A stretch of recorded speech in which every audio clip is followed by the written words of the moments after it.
نے ایک کتاب پڑھی, ایک ریٹائرڈ کرنل نے اس کتاب کو لکھا. اس نے کہا کہ میں مدینہ منورہ کی حاضری کے لیے گیا. کہتا ہے میرے دل کے اندر ادب پڑا تھا سرکار کے در کا.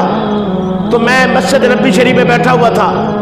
وہاں وہ عرب کے رہنے والے, مدینہ منورہ کے رہنے والے بچے جبے پہنے ہوئے تھے, چھوٹے چھوٹے بچے مسجد نبوی شریف میں وہ ادھر دوڑ رہے, ایک دوسرے کے پیچھے بھاگ رہے, تو شور آ رہا تھا. تو میں نے ان کو ڈانٹ دیا, چونکہ میرے ذہن میں وہ ادب تھا کہ رسول اللہ صلی اللہ علیہ وسلم کی مسجد نبوی شریف میں آپ کا روضہ پاک ہے. میں نے ڈانٹ دیا, میں نے کہا بیٹھ جاؤ. میں نے سختی کی. کہتا ہے میں رات کو جب اپنے ہوٹل میں گیا اور جا کر سویا تو مجھے خواب میں رسول اللہ کا دیدار, مجھے سرکار کا دیدار ہوا, نبی علیہ السلام کا جلوہ ہوا, آقا کریم علیہ السلام نے اپنا دیدار کروایا اور ساتھ میں فرمایا تو کرنل ہے تو کرنل رہے.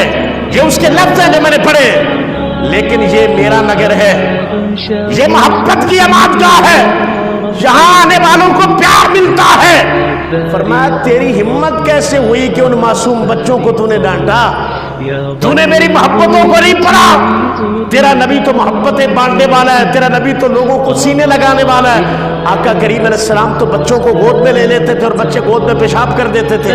سرکار اپنا لعاب مبارک سے بچوں کو گھٹی دیا کرتے تھے. فرمایا جتنے دن یہاں رہنا ہے رہو, مگر یہاں رہو تو طبیعت میں نرمی رکھو, سختی مت لے کے آؤ. فرمایا میری مسجد شریف میں جو دوڑتا ہے دوڑنے دو, میں محبتیں بانٹتا ہوں, سختی نہیں ہے یہاں.